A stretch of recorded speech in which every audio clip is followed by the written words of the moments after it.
Gabriel vai disparar no YouTube, aí eu vou fazer a apresentação. Perfeito. Ok, vamos lá então. Bom dia a todos. Nós vamos aqui para a defesa de dissertação de mestrado do Paulo César de Mello Correia. Ele vai apresentar o seu trabalho, cujo título é Métodos de Ressonância Magnética Nuclear no Estado Sólido para o estudo de espécies confinadas em poros de carvões ativados, que foi o trabalho de mestrado que ele conduziu aqui no programa de pós-graduação em Física da UFES. Vão participar da banca o Dr. Rodrigo Oliveira Silva, que é pesquisador da Universidade Católica de Leuven, na Bélgica, o Dr. Edson Passamani, aqui do Departamento de Física da UFES, e o Dr. Jorge Luiz Gonzalez, também do Departamento de Física da UFES, além de mim, que sou orientador do trabalho, Jair Freitas. Então, primeiro eu agradeço a todos da banca por terem aceitado participar desse momento de avaliação, agradeço a todos que estão assistindo essa apresentação também pelo YouTube, e passo a palavra para o Paulo César para começar a sua apresentação. Obrigado, professor. Todo mundo me ouvindo certinho? Então, tá bom. Então, vou dar início aqui ao meu cronômetro.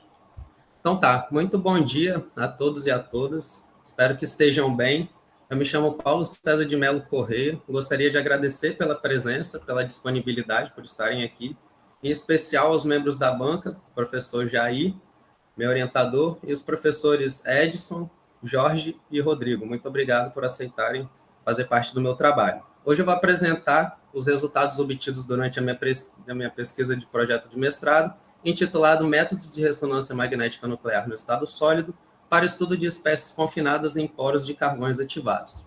Aqui eu trago um breve sumário do que vai ser a apresentação, onde eu vou começar por uma introdução, eu vou falar sobre os supercapacitores e suas aplicações, também vou falar sobre o NICS, que é o principal fenômeno observado em um espectro de RMN, e a partir do qual é possível obter as informações relevantes, os objetivos gerais e específicos da minha pesquisa, materiais e métodos experimentais, depois partir para os resultados e discussões, as conclusões e perspectivas para projetos futuros. Então, vamos lá.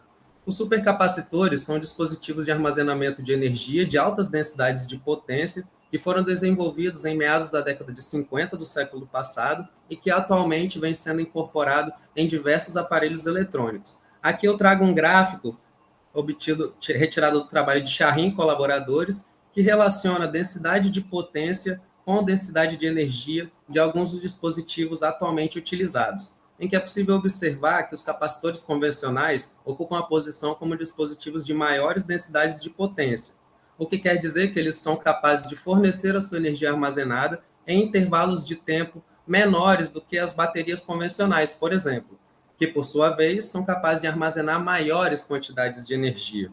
Já os supercapacitores ocupam uma posição intermediária, oferecendo uma alternativa para aplicações que demandem maiores densidades de potência e energia simultaneamente.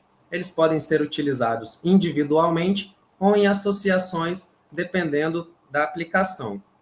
Pode ser utilizados em diversos setores, como em ferramentas de uso pessoal, iluminação pública, transporte de carga e passageiros, e aplicações militares também, como em sistemas de radares, lançamento de projéteis, entre outros.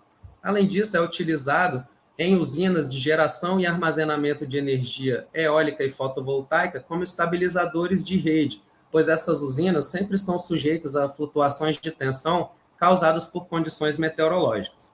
E uma aplicação muito importante que está ganhando as ruas ultimamente são os veículos elétricos, em que os supercapacitores atuam no fornecimento de energia em conjunto com as baterias, transformando energia elétrica em mecânica para o movimento do veículo e também alimentando sistemas como painéis e lanternas. Além disso, é utilizado em sistemas de frenagem regenerativa, em que durante a frenagem do veículo, parte da energia que seria dissipada é armazenada de volta em um supercapacitor, oferecendo maior autonomia a esses veículos, principalmente em ambientes urbanos, onde as frenagens são frequentes.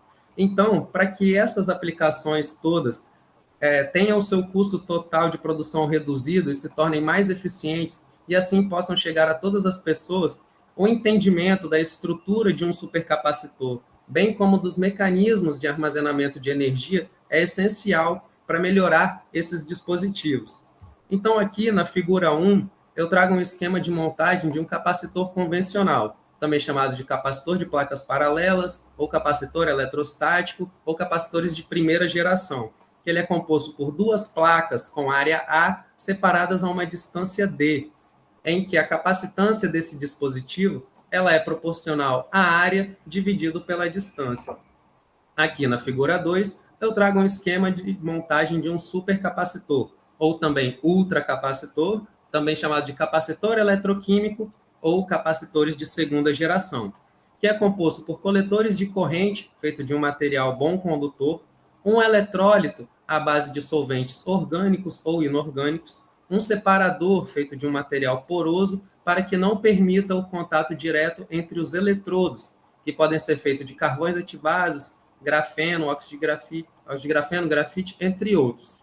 Em que o mecanismo de armazenamento de energia nesse dispositivo ele é iniciado quando uma DDP é aplicada nos eletrodos, conferindo então acúmulos de carga superficial, de carga na superfície desse material, em que vai atrair contra-íons do eletrólito, formando então a chamada dupla camada elétrica, proposta por Helmholtz em 1853, em que o mecanismo para o armazenamento de energia nesse dispositivo é similar ao de um capacitor convencional, então a capacitância ela também vai ser proporcional à área dividido pela distância, em que a área, nesse caso, vai ser a área superficial do material utilizado como eletrodo, e a distância vai ser a distância de interação entre os íons do eletrólito com a superfície desse material, que, como eu disse, os eletrodos podem ser feitos de carvões ativados por possuírem uma vasta rede de poros e, assim, altas áreas superficiais, contribuindo, então, para a capacitância desse material,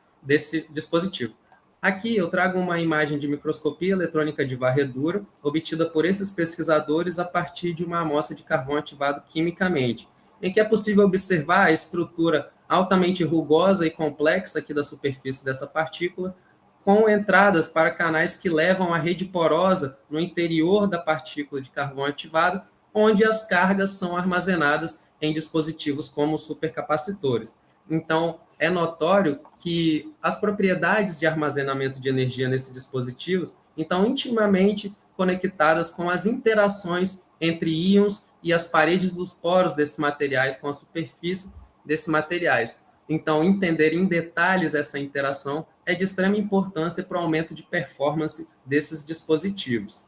Os carvões ativados, eles são compostos por estruturas organizadas em anéis aromáticos hexagonais feitos de átomos de carbono, em que esses carbonos realizam ligações duplas covalentes, formando uma ligação sigma no plano da molécula e uma ligação pi perpendicular ao plano da molécula, em que esses orbitais pi eles são capazes de interagir entre si, formando hibridizações sp2, conferindo aos elétrons que participam dessa ligação a liberdade de circular na superfície desse material. A esse fenômeno é chamado de elétrons pi deslocalizados, e compostos que apresentam essa propriedade são ditos compostos aromáticos. E existem alguns critérios para avaliar a aromaticidade ou anti-aromaticidade de compostos cíclicos, como, por exemplo, estrutural, energético, critério de reatividade, e o mais interessante no contexto da RMN, o critério magnético, em que, na presença de um campo externamente aplicado,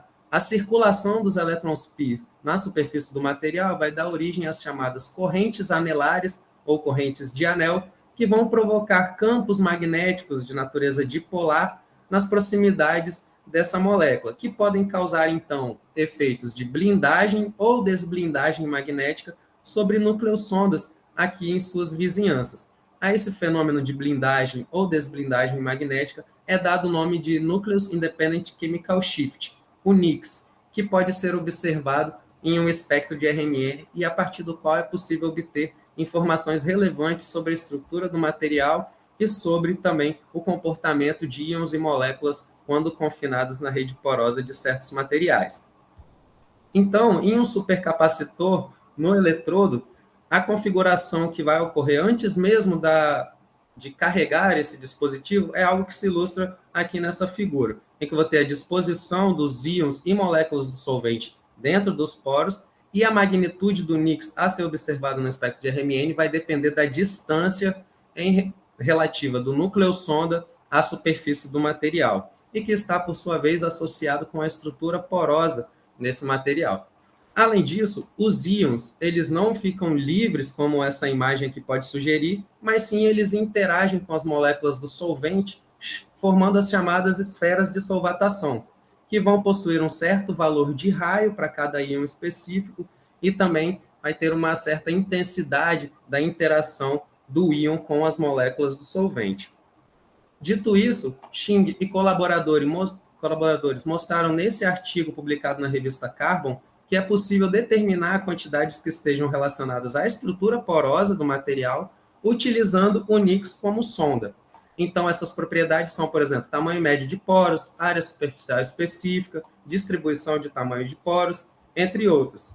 Em que os autores realizaram cálculos computacionais utilizando o modelo de DFT e eles realizaram cálculos a partir de 3 posições relativas a essa molécula aqui, que é denominada circuncoroneno, que é utilizada como modelo para a parede dos poros de um material. E essas 3 posições são relativas ao anel central e que são a uma distância do centro do anel central, a uma distância do caminho médio entre a ligação carbono-carbono e também uma certa distância sobre um átomo de carbono desse anel central. E para as 3 posições, o ajuste realizado pelos autores foi realizado com essa função exponencial, demonstrada por esse decaimento exponencial, e que é possível concluir que quanto maior for a distância que um certo nucleossonda estará em relação a essa molécula, em relação às paredes dos poros, menores serão os efeitos observados do NICS. Então, menores serão os efeitos causados pelos campos magnéticos sobre esse nucleossonda. Os autores também fizeram um estudo que relaciona o tamanho de poro de um certo material com o deslocamento químico que vai ser observado no espectro de RMN. E eles concluem que quanto menores os poros de um certo material, mais deslocados para regiões de baixas frequências vão estar os núcleos em questão, os nucleossondas. E o deslocamento para regiões de baixas frequências indica que os núcleos confinados estão sujeitos a efeitos de blindagem magnética. Aqui na direita eu trago um empilhamento dos espectros de hidrogênio obtidos por Servini e colaboradores para amostras de materiais carbonosos porosos impregnados com água deionizada, em que os materiais são denominados por essa sigla burn-off, que corresponde ao fator de queima, que nesse caso está relacionado ao intervalo de tempo em que a amostra ficou sujeita ao processo de ativação, sendo que as amostras são denominadas com essa porcentagem que indica a perda de massa relativa antes e após o processo de impregnação, de ativação. Sendo que a 0%, ela indica uma amostra que passou apenas pelo processo de pirólise e não foi ativada. É possível observar em todos os espectros a presença de um pico em torno de 4,7 ppm, denominado pico extraporo, que corresponde às moléculas de água em ambientes não confinados.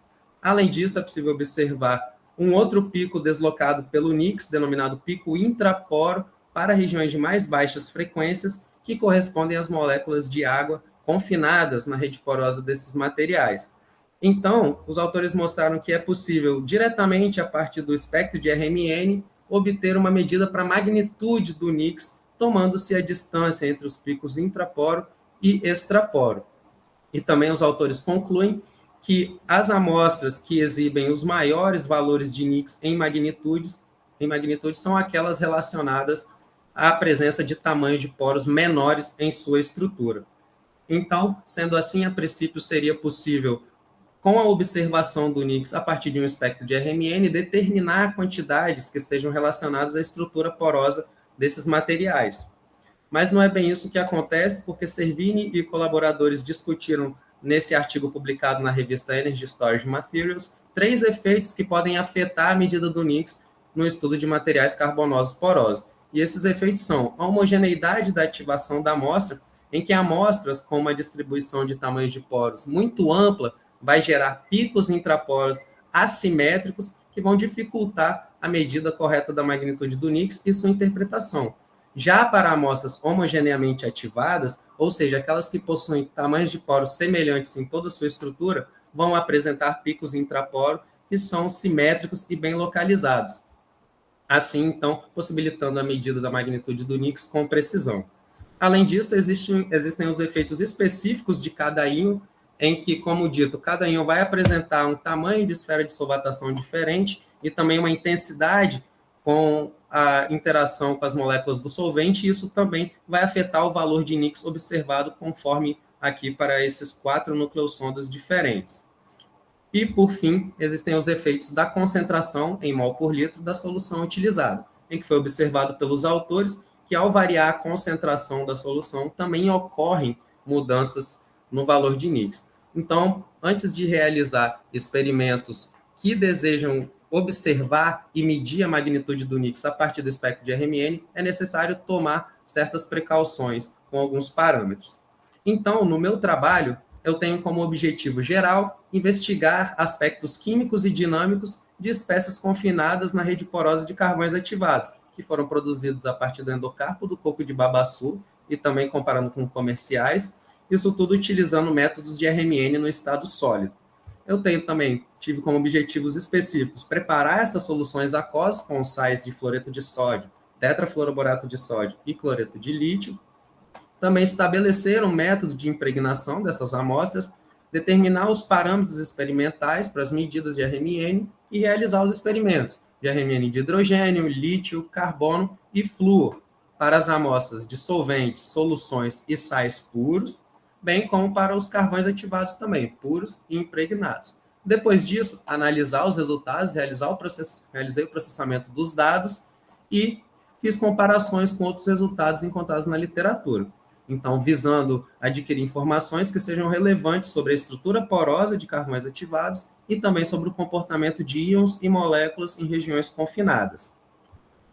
Agora vamos para as seções de métodos e materiais, em que os carvões ativados utilizados nesse trabalho, eles foram produzidos no Laboratório de Materiais Carbonosos e Cerâmicos da UFES, como parte do trabalho do Dr. Brito e também do Dr. Chetino, utilizando como material precursor o endocarpo do coco de babaçu. E o sistema de ativação é similar ao ilustrado aqui na figura, com um forno tubular, e a ativação realizada foi uma ativação física com vapor de água. Então, o resultado foram 4 amostras produzidas a partir do endocarpo do coco de babaçu, que foram armazenadas em recipientes como esse, em que é possível observar um tamanho de partícula que ele não é adequado para a realização de experimentos de RMN na nossa sonda. Então, o que eu fiz foi com almofariza e pistilo em porcelana, realizei o processo de moagem desse material e passei por uma peneira 70 mesh, que resulta em partículas com um diâmetro máximo de 100 micrômetros, que são ideais para o manuseio nas etapas posteriores. As amostras de carvões ativados produzidas a partir do endocarpo do coco de babaçu foram denominadas com a inicial da palavra babaçu, seguido por um número que representa a área superficial específica em metros quadrados por grama e foi medida previamente no LMC também. E a amostra comercial foi denominada AC820, um número também em referência à área superficial específica. Então, eu separei essas porções, esses carvões ativados em tubos tipo Eppendorf, em porções de 100 miligramas aproximadamente, e com uma pipeta de plástico eu realizei a impregnação com uma gota que contém cerca de 50 microlitros de uma solução aquosa ou solvente puro. As soluções aquosas utilizadas foram uma 0,1 molar de fluoreto de sódio e outras 2, 1 molar, uma de tetrafluoroborato de sódio e outra de cloreto de lítio. Além disso, foi realizada a impregnação com um solvente puro, que é água destilada. Então, o resultado que eu tenho é um pozinho meio úmido e que eu inseri em rotores de zircônia de 4 milímetros de diâmetro para a realização dos experimentos de RMN.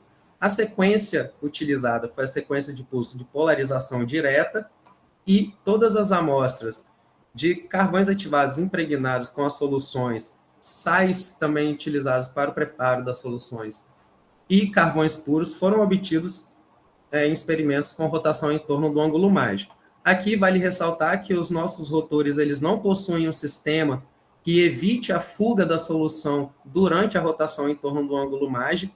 Então, foram realizados testes e o intervalo de tempo entre a impregnação e o registro do sinal, inicialmente foi de 10 minutos, que consiste em eu realizar a impregnação e logo depois fazer as medidas de RMN, e o tempo máximo para a duração dessas medidas foi de 15 minutos, visando diminuir efeitos de fuga da solução enquanto o experimento acontece, diminuindo, então, possíveis danos ao espectrômetro. E também foi realizado as medidas de incerteza, a propagação de incerteza para essas medidas, realizando um experimento com uma das amostras de carvão ativado, impregnados com as soluções, realizando um experimento em triplicata, e assim fazendo a propagação de incerteza.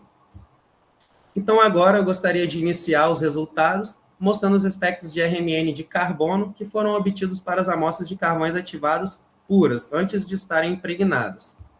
Então, aqui eu mostro um empilhamento desses espectros para as diferentes amostras estudadas, em que é possível observar a presença de um único pico com máximos entre 119 a 125 ppm, que corresponde à região de deslocamento químico características de carbonos aromáticos, ou seja, carbonos que realizam ligações duplas com a hibridação sp2 em estruturas hexagonais como essa.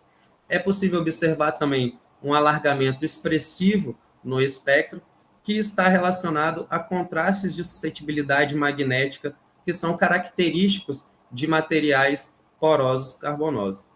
E que também é possível observar as linhas tracejadas que correspondem aos máximos relacionados ao pico referente à amostra B240 e também à amostra comercial AC820, em que a variação observada aqui é de aproximadamente 6 ppm, e essa tendência de deslocamento para baixas frequências, ela é bem reportada na literatura, e ela está relacionada com o aumento da temperatura de tratamento térmico dessas amostras, durante a produção dessas amostras, uma vez que as amostras com baixas áreas superficiais foram produzidas a temperaturas de tratamento térmico de 700 graus Celsius, e as amostras com mais altas áreas superficiais a 800 graus Celsius.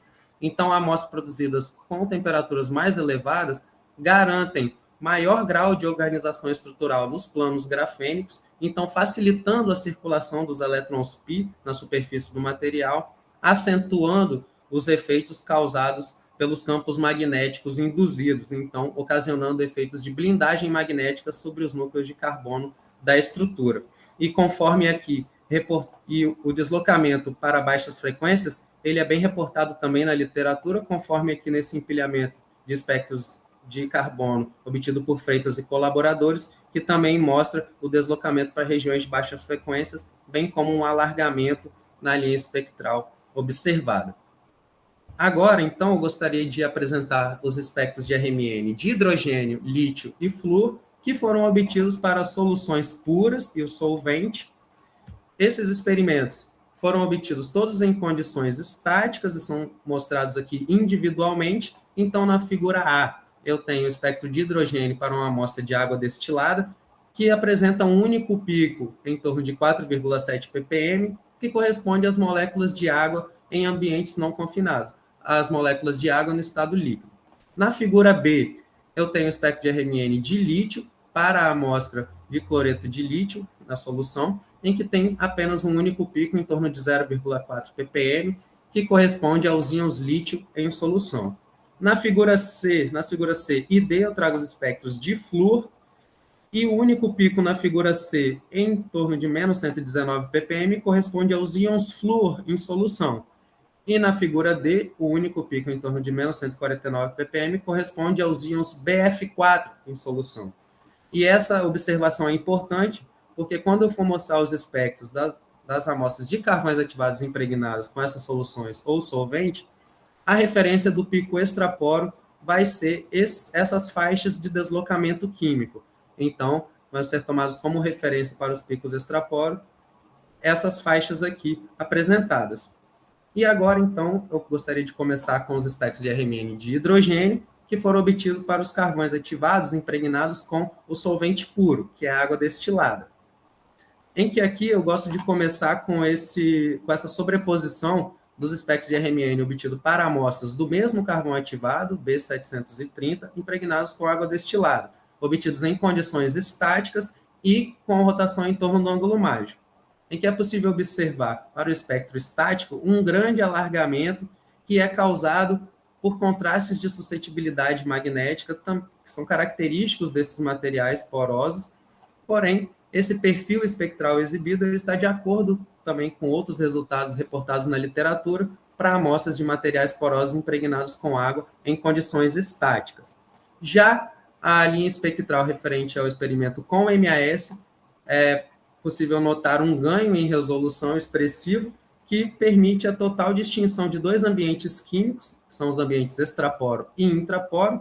Aqui, o pico extraporo, localizado em torno de 4,7 ppm, corresponde às moléculas de água em ambientes não confinados, e também o outro pico deslocado pelo NICS para regiões de baixas frequências, em torno de menos 1,4 ppm, que corresponde às moléculas de água em ambientes confinados. Essa observação é importante, pois a partir daqui é possível determinar uma medida para a magnitude do NICS a partir do espectro, tomando-se a distância entre os picos extraporo e intraporo, o que é ideal, então, para as interpretações posteriores. Então, dessa forma, todos os espectros que vão ser mostrados a partir daqui, eles foram obtidos com experimentos sob rotação em torno do ângulo mágico. Então, vamos começar com esse empilhamento de todas as amostras impregnadas com água destilada. Os experimentos foram realizados em rotação em torno do ângulo mágico de 5 kHz, e é possível observar a presença de um pico extraporo em todos os espectros, na região de menos 4,7 ppm, que corresponde às moléculas de água em regiões não confinadas. Além disso, é possível observar um outro pico deslocado pelo NICS, que corresponde às moléculas de água confinadas na rede porosa desse material.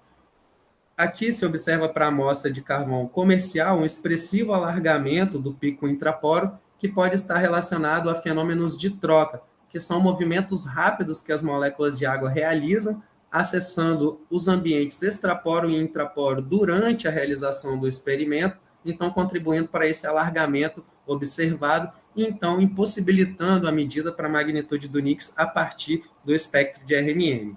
Já para as amostras do endocarpo do coco de babaçu, a presença de um único pico localizado e relativamente simétrico indica duas interpretações. A primeira é que as moléculas de água, elas realizam rápidos movimentos no interior da rede porosa desses materiais, então acessando poros com tamanhos diferentes, presença de grupos funcionais, heteroátomos, tudo isso cria uma distribuição aqui observada no espectro relacionada a uma média do movimento dessas moléculas no interior da rede porosa desses materiais.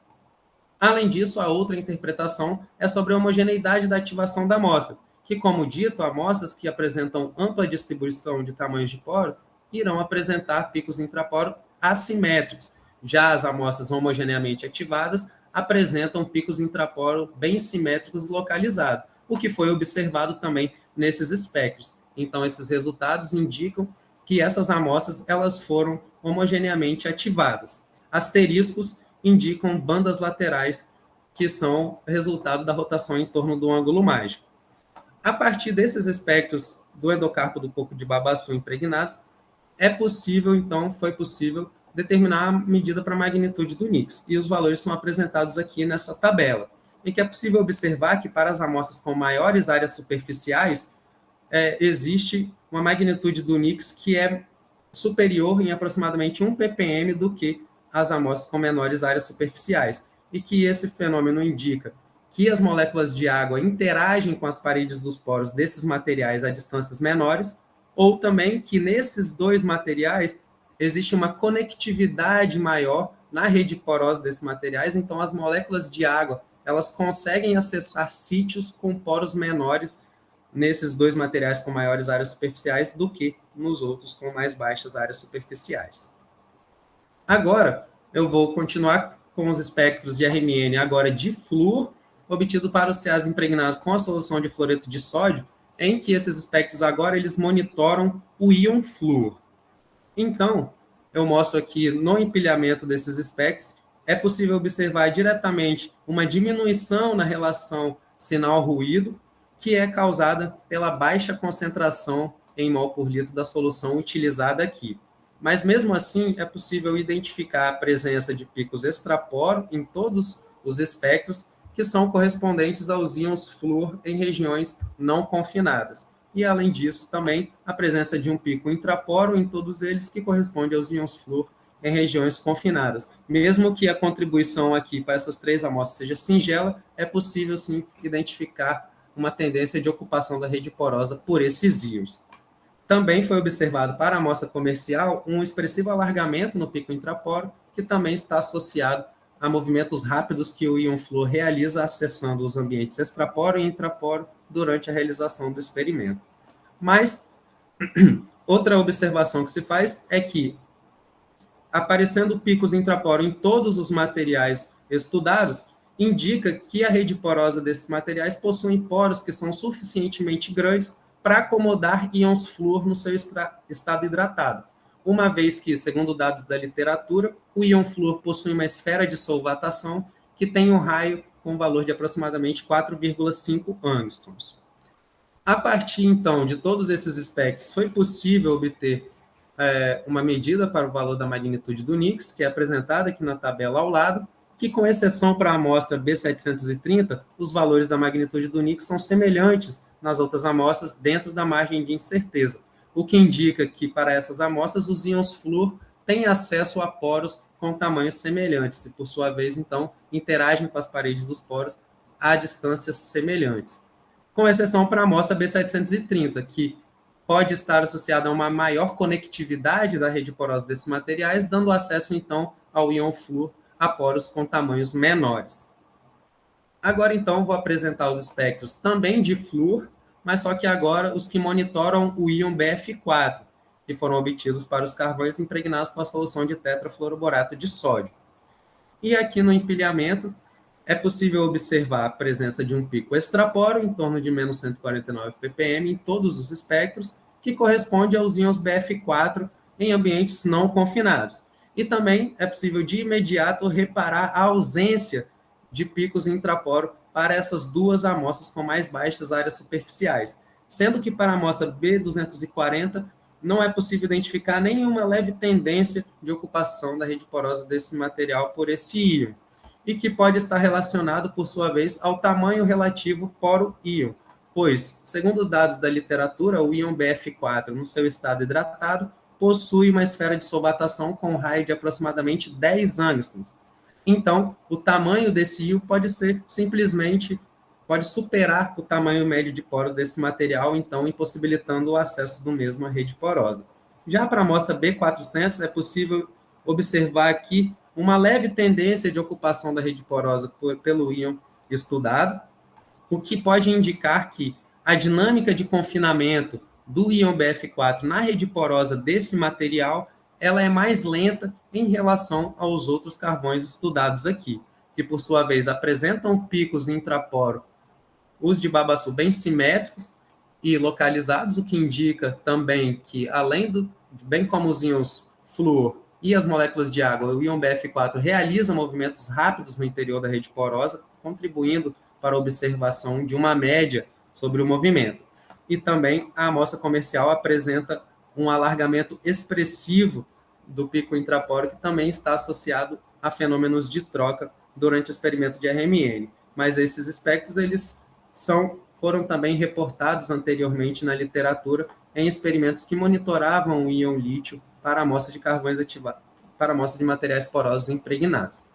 A partir da observação dos picos extraporo e intraporo para essas 3 amostras de maiores áreas superficiais, foi possível, então, obter um valor para a magnitude do Nix, apresentados aqui na tabela 3, e que é possível observar nos valores, eles são diferentes dentro da margem de incerteza, o que indica que, para os 3 materiais, os íons BF4 acessam poros com tamanhos diferentes, sendo que para o material, o carvão comercial, os íons tiveram acesso a sítios com poros menores nessa amostra. Agora, eu gostaria de apresentar os espectros de lítio, que agora monitoram o íon lítio, que foram obtidos para os carvões ativados impregnados com uma solução de cloreto de lítio, em que no empilhamento é possível observar um pico extraporo em torno de 0,4 ppm para todos os espectros, que corresponde aos íons lítio em solução em ambientes não confinados. Além disso, para a amostra comercial, o mesmo alargamento expressivo foi observado, que pode estar relacionado com fenômenos de troca que os íons realizam rápidos movimentos acessando ambientes extraporo e intraporo durante a realização do experimento. Além disso, para as amostras de mais baixas áreas superficiais, é possível também notar a ausência de picos intraporo, nem o menor indicativo de um pico intraporo aqui para essas duas amostras, o que pode sugerir, dessa vez, uma relação com a carga desse íon, uma vez que o íon lítio ele é positivo e que o íon flúor, que ele é negativo, foi possível de ser observado como um pico intraporo, o que é relacionado a esses dois íons, o íon lítio e o íon flúor, segundo dados da literatura, eles possuem tamanhos da esfera de solvatação com um raio semelhante, de 4,5 angstroms. Então, acontece que parece que aqui não é uma relação de tamanho, e sim com a área superficial do material em relação ao íon. Agora, a partir dos espectros para as amostras com maiores áreas superficiais, conforme destacado aqui em azul, foi possível observar picos intraporo, então a partir dos quais eu realizei a medida da magnitude do Nix, e que os resultados são ligeiramente diferentes, sugerindo que os íons lítio na rede porosa desses materiais têm acesso a poros com tamanhos ligeiramente diferentes. E agora, eu gostaria de mostrar em complemento com esses espectros anteriormente apresentados, os espectros de RMN de hidrogênio que monitoram agora o comportamento do solvente. Sempre que eu realizei o experimento que monitorava o íon, logo em seguida eu realizei também um experimento de RMN de hidrogênio que monitorava o comportamento do solvente. Especificamente, então, para a amostra B240, é exibido aqui o empilhamento de todos os espectros para as diferentes soluções que foram utilizadas, em que é possível observar em todos eles, em todos os espectros, picos intraporo, que correspondem às moléculas de água confinadas na rede porosa do material, mesmo para aquelas impregnações em que não foi possível observar o íon lítio e o íon BF4 como um pico intraporo. Esse resultado indica que as moléculas de água são capazes de acessar livremente a rede porosa desses materiais, mesmo que os íons em questão encontrem dificuldades. O mesmo efeito é observado para o carvão B400 e também exibe picos intraporo, mesmo quando a solução utilizada foi aquela em que não foi possível observar pico para os íons em questão. Então, para investigar com um pouco mais de detalhe os motivos da falta de pico intraporo na rede poro, nos espectros de RMN obtido para esses materiais, foi realizado um estudo do confinamento iônico em função do tempo, em que foram realizadas as impregnações e o registro do espectro de RMN foi feito com intervalos de tempo diferentes a partir da impregnação. Os resultados são mostrados aqui para a amostra B240, na figura A, o espectro de lítio, em que é possível observar apenas o pico extraporo, nenhuma tendência de ocupação da rede porosa desse material por esse íon, mesmo 48 horas após o processo de impregnação. É possível observar também um alargamento no espectro para obtidos 24 e 48 horas depois, o que pode estar relacionado a uma diminuição no valor de relaxação transversal causado pela perda de mobilidade dos íons lítio com a evaporação da água, o que causa, então, um alargamento observado. Além disso, a diminuição na relação sinal-ruído também pode estar relacionada com um aumento do tempo de relaxação longitudinal, uma vez que pode estar ocorrendo com a evaporação da água a cristalização do sal LiCl na amostra. E, então, dentro das condições experimentais utilizadas para o registro desses espectros, menos núcleos de lítio estão sendo detectados, então contribuindo para a diminuição na relação sinal-ruído. Além disso, na figura B, para a impregnação com a solução de NaBF4, é possível também observar a presença apenas do pico extraporo, sem nenhum indicativo de ocupação da rede porosa desse material, mesmo 24 horas após o processo de impregnação. Agora, para a amostra B400, foi realizado o mesmo estudo, em que na figura A também se observa apenas o pico extraporo, mesmo 48 horas decorridas do processo de impregnação, sem nenhum indicativo de ocupação da rede porosa desse material, em que também são observados os mesmos efeitos de alargamento do espectro e diminuição na relação sinal-ruído, conforme citado no slide anterior.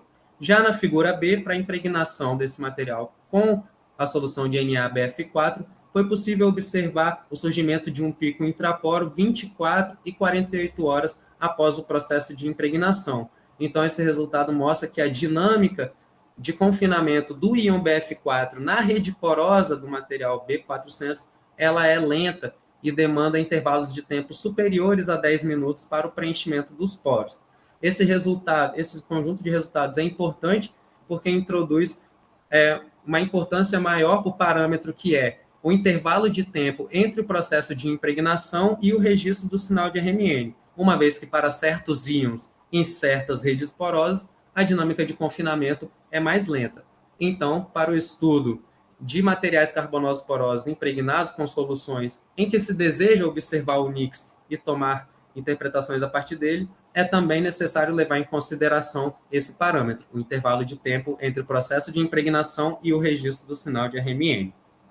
Agora eu gostaria de realizar uma análise que foi feita a partir dos valores de ΔNix que foram medidos nos espectros anteriormente mostrados, em que aqui eu trago um gráfico que relaciona o valor em magnitude do Nix medido com a área superficial específica, que é a informação textural que nós temos dos carvões ativados estudados, em que é possível observar que os maiores valores em magnitude foram obtidos para a impregnação com água destilada, o que sugere que as moléculas de água na rede porosa desses materiais interagem a uma distância menor do que os outros íons estudados, e também existe uma tendência de aumento do valor da magnitude do Nix conforme a área superficial aumenta desses materiais. E, em contraste, o efeito que foi observado para menores valores de magnitude do Nix foram para os íons flúor, com a impregnação com a solução de NaF, em que esses resultados sugerem que os íons flúor interagem com as paredes dos poros dos materiais estudados a distâncias maiores, o que pode estar relacionado com a esfera de solvatação desse íon e a intensidade da interação do íon com as moléculas do solvente. Então, aumentando a distância relativa, íon-parede do poro, contribuindo assim para os menores valores de Nix observados aqui. E, além disso, em complemento com esse gráfico, eu trago aqui empilhamentos, né, dos espectros de RMN obtido para os diferentes nucleossondas quando utilizadas diferentes soluções aquosas. E os picos extraporo, eles foram colocados como referência em 0 ppm, o que permite uma análise multinuclear a partir da mesma imagem. E esses resultados mostram, bem como o gráfico no slide anterior, que o Nix expresso no espectro de RMN, ele é diferente com relação ao íon específico que está sendo estudado e também ao nucleossonda que está sendo medido, bem como também das características estruturais da amostra que está sendo estudada. Então, o que se observa aqui, esses resultados mostram que o fenômeno ele não é necessariamente independente do núcleo, como a sigla sugere. Ele sim depende de fatores específicos de cada íon e nucleossonda e também da estrutura do material. Então, o que se observa aqui são efeitos de blindagem magnética que estão relacionados ao confinamento desses íons na rede porosa desses materiais. Agora, para finalizar, eu gostaria de apresentar a proposta para o protocolo de impregnação antecipada, em que é possível realizar uma medida de RMN para observação do Nix muitos dias após o processo de impregnação, 5 dias ou até meses, e que também o valor de ΔNix medido nesses aspectos ele vai ser conservado, segundo os resultados aqui obtidos. Nas figuras A e B, eu apresento os espectros de flúor para as amostras do mesmo material, carvão B730, impregnados com as soluções de NaF e NaBF4. Esses espectros foram medidos 5 dias após o processo de impregnação. E mesmo assim, é possível observar a presença de picos extraporo e intraporo em ambos, o que possibilita, então, a medida da magnitude do Nix, que é apresentada aqui e que corresponde, dentro da margem de certeza, a um valor semelhante aquele apresentado em slides anteriores. Então, o valor do NIX medido a partir do espectro, ele foi conservado mesmo 5 dias após o processo de impregnação nas duas situações. E também na letra C eu trago o espectro de lítio, que corresponde à impregnação desse material com a solução de cloreto de lítio, registrado 2 meses após o processo de impregnação, em que também é possível observar a presença dos picos extraporo e intraporo, possibilitando a medida para a magnitude do NIX, que esse valor de menos 4,4 ppm também corresponde dentro da margem de certeza, similarmente ao apresentado nos outros slides. Então, é possível, mesmo diversos dias ou até mesmo meses após o processo de impregnação, ainda realizar medidas de RMN que tenham como objetivo observar o NIX e realizar interpretações a partir disso. E também vale ressaltar aqui que uma vantagem desse método é que, após 5 dias ou até mesmo 2 meses da impregnação, a amostra ela vai ficar mais seca com a evaporação espontânea da água. Então, podem ser utilizadas frequências de rotação maiores, então oferecendo vantagem e sofisticação para os experimentos que podem ser conduzidos para essas amostras. Então, eu gostaria de concluir, gosto de começar dizendo que RMN é uma excelente técnica para o estudo de espécies confinadas e gostaria de destacar também o uso da técnica de alta resolução MAS, que, conforme observado, apresentou uma resolução muito superior àquela obtida com o experimento estático e que, então, possibilita a medida correta do NIX e sua interpretação. Também, o intervalo entre a impregnação e o registro do sinal de RMN se mostrou um parâmetro importante e, como apresentado, alguns íons em certas redes porosas possuem uma dinâmica de confinamento lenta e que pode demorar dias, 48 horas ou mais para o preenchimento dos poros. Além disso, para a produção de materiais que sejam homogeneamente ativados a partir de certos precursores, como o endocarpo do coco de babaçu, não é necessário realizar processos de moagem e peneiração antes da ativação da amostra. O que eu realizei foi esse processo de moagem e peneiração com as amostras já ativadas. E mesmo assim, elas apresentaram picos intraporos simétricos e bem definidos, que então sugerem que essas amostras estão homogeneamente ativadas, ou seja, que possuem poros de tamanhos semelhantes em toda a rede. Além disso, os íons flúor, eles são capazes de acessar a rede porosa de todos os materiais estudados, então esse resultado sugere que os materiais possuem poros que são suficientemente grandes para acomodar íons nessa faixa de tamanhos de esfera de solvatação, lembrando que possui raio de 4,5 angstroms aproximadamente, e também os resultados mostraram que o íon BF4 ele pode levar dias para acessar a rede porosa de certos materiais, como foi o CaB400, por exemplo. E também que o protocolo de impregnação antecipada mostrado permite o uso de frequências mais altas para a realização de experimentos com MAS, o que pode trazer vantagens também na interpretação dos dados. E, para finalizar, eu gostaria de destacar que esse trabalho ele teve um propósito que foi essencialmente exploratório e ele representa a primeira iniciativa do grupo LMC em desenvolver métodos de RMN no estado sólido para o estudo de materiais porosos impregnados com soluções iônicas. Então, para perspectivas de projetos futuros, eu tenho realizar experimentos de adsorção de gás nitrogênio para essas amostras do carvão de coco de babaçu. Então, posso conseguir informações texturais, como tamanho médio de poros, distribuição de tamanhos de poros, que vai enriquecer a discussão.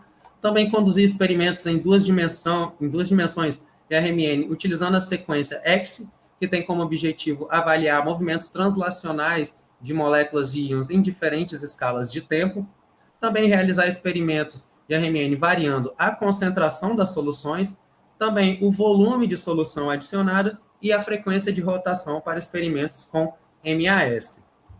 E aqui foram algumas das referências principais utilizadas no meu trabalho, e eu gostaria de agradecer primeiramente a CAPES pela bolsa, sem a qual não seria possível a minha dedicação exclusiva para o mestrado, também as outras agências de fomento pela estrutura nos laboratórios, ao LMC pelo suporte e também aos membros da banca por aceitarem fazer parte desse trabalho, ao professor Jair por todos os ensinamentos e orientação. Gostaria de agradecer à minha família, ao grupo de pesquisa Gás de Fermi. Agora eu estou aberto a perguntas, questionamentos, dúvidas, dicas, qualquer comentário vai ser muito bem-vindo. Obrigado. Beleza, Paulo. Obrigado pela apresentação. Obrigado. Você praticamente cravou aqui em 50 minutos, um tempo. Foi mesmo. O tempo ficou bom. Isso, toma água aí. Nós vamos passar agora, então, para a etapa de arguição, avaliação, enfim, conversa com os membros da banca. E eu vou começar pelo membro externo, que é o doutor Rodrigo Oliveira Silva, como eu disse no começo, da Universidade Católica de Leuven, na Bélgica. Então, muito obrigado, Rodrigo, por ter aceitado participar e tirar uma parte do seu tempo para participar da defesa de dissertação do Paulo. Você tem a palavra, Rodrigo. Eu gostaria de começar agradecendo pelo convite, e eu achei que a tese foi muito bem conduzida. Agradeço muito também pela sua apresentação. Muitos dos pontos ficaram mais claros com a sua apresentação. Contudo, eu tenho algumas perguntas que eu vou primeiro, e através da sua apresentação, me guiar pela sua apresentação, e depois a gente pode até visitar algumas notas que eu fiz na sua dissertação. Tá bom. Eu gostaria primeiro de entender melhor como que o tratamento térmico, acho que você apresentou no slide 14, como que o tratamento térmico é conduzido nessas amostras. Antes disso. Como o tratamento térmico é conduzido nessas amostras e como você faz a impregnação do material. Essas amostras, elas foram produzidas na LMC como parte do trabalho do Dr. Brito e também do Dr. Chetino, que é professor da UFES. Então, na verdade, não foi eu que produzi essas amostras, elas foram produzidas lá, e quando eu cheguei para fazer o mestrado, elas já estavam prontas. Então, de fato, eu não tenho conhecimento muito detalhado sobre o processo de produção dessas amostras, bem como do tratamento térmico também. Só tenho as informações ali mais basais, que é de temperatura, né, de tratamento térmico, e também da área superficial específica, que foi medida lá no analisador, no LMC. Agora, o processo de impregnação das amostras, ele foi realizado dessa maneira que mostra o vídeo, em que eu fiz diversos testes, né? No começo eu pingava 2, 3 gotas e via que a amostra ficava saturada demais, encharcada demais. Então, como os nossos rotores lá para realizar os experimentos de RMN, eles não possuem um sistema que impeça a fuga da solução, quando em rotação em torno do ângulo mágico, eu defini que uma gota ela era o suficiente para poder impregnar a amostra e saturá-la, né, realizar o preenchimento dos poros e também um excesso ficar para aparecer no pico extraporo, e que a amostra não ficasse tão encharcada assim, e aí diminuísse, né, efeitos de fuga durante a rotação. E por que você escolheu usar uma pipeta de Pasteur em vez de usar uma micropipeta de precisão, em que você poderia, de fato, escolher a quantidade de água que você colocava na amostra? Sim.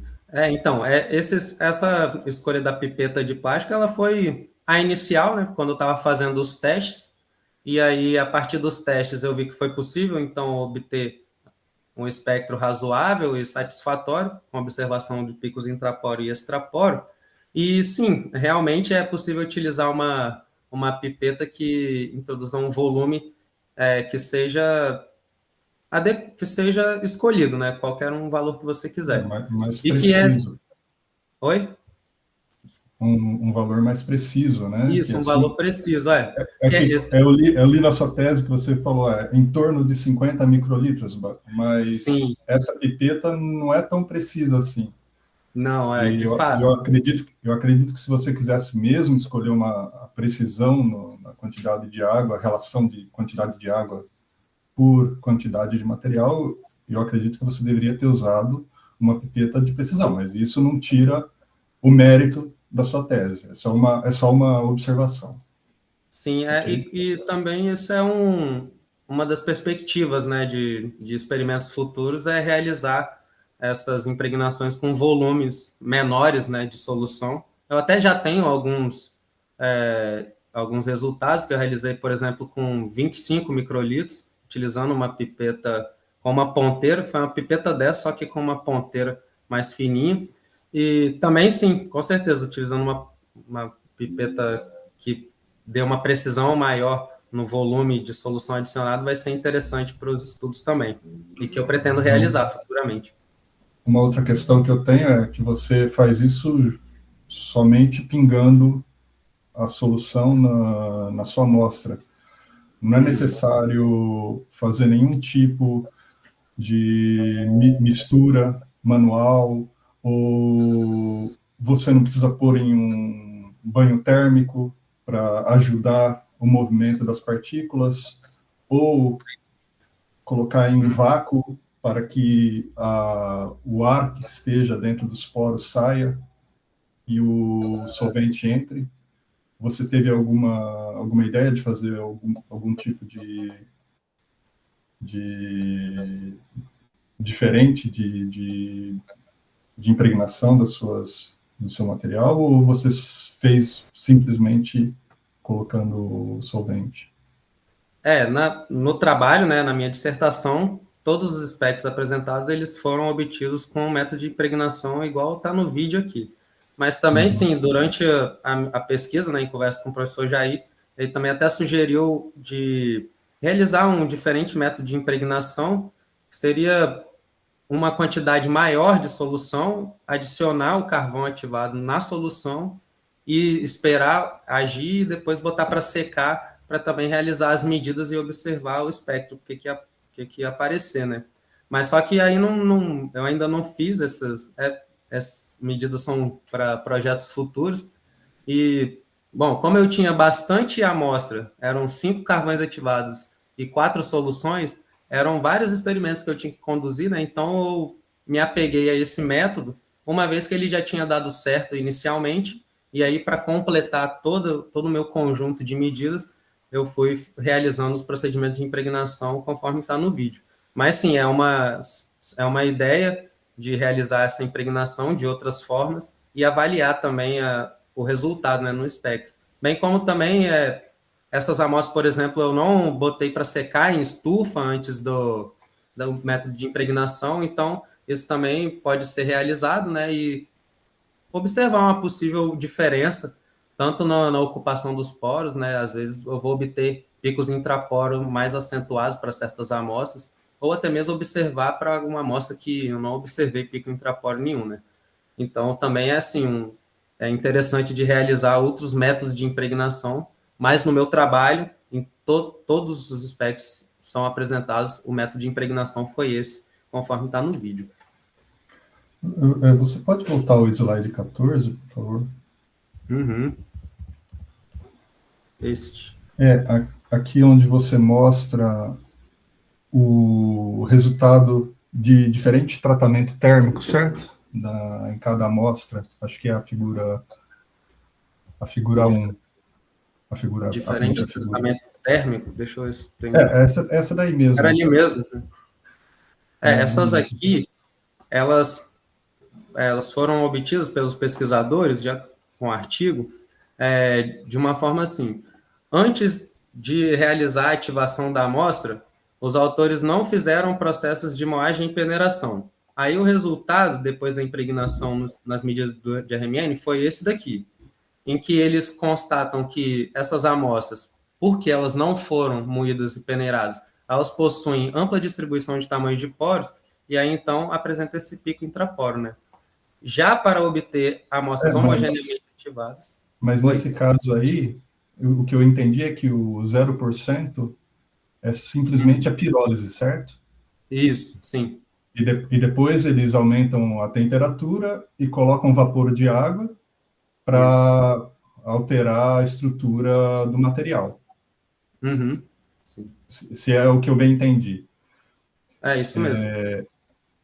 Então, mas essa alteração na estrutura do material, ela, eu acredito que ela ocorreria independente do tamanho de grão, certo?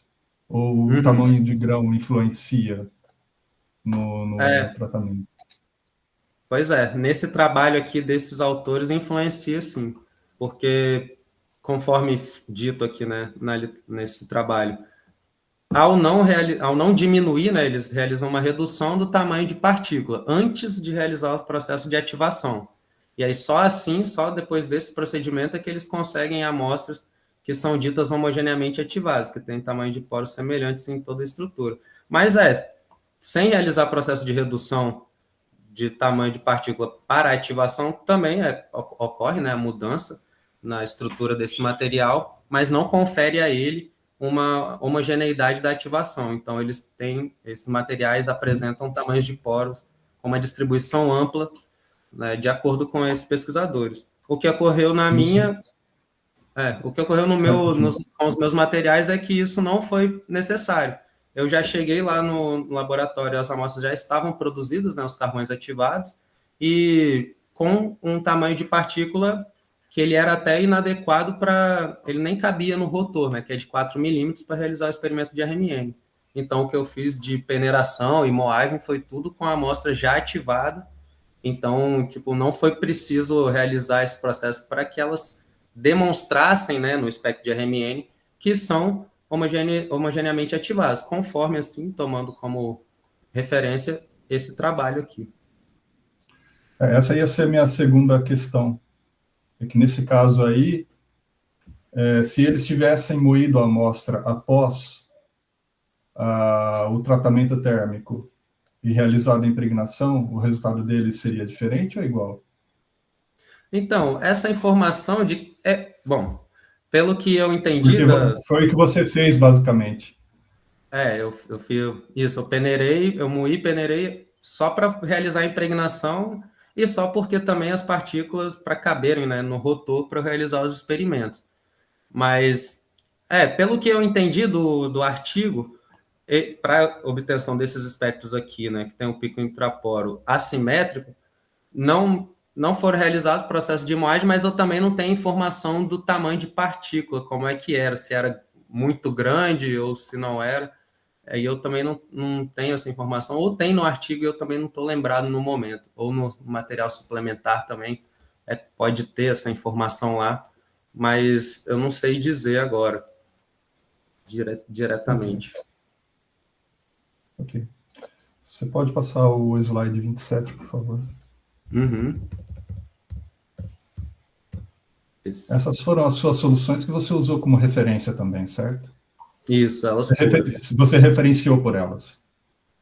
Sim, eu realizei a medida e depois, né, com as amostras de carvão ativado impregnadas, eu constatei que para impregnação com água, o pico extraporo, conforme também dados da literatura, né, mas confrontando com esse resultado, também o pico extraporo ele fica na mesma faixa de deslocamento químico, em todas elas, né. Não, a questão é assim, você usou essas amostras como referência para os outros espectros? Ou você usou outra referência para referenciar tudo, até esses espectros? Referência, por exemplo, TMS, essa referência? Sim, a referência primária ou secundária.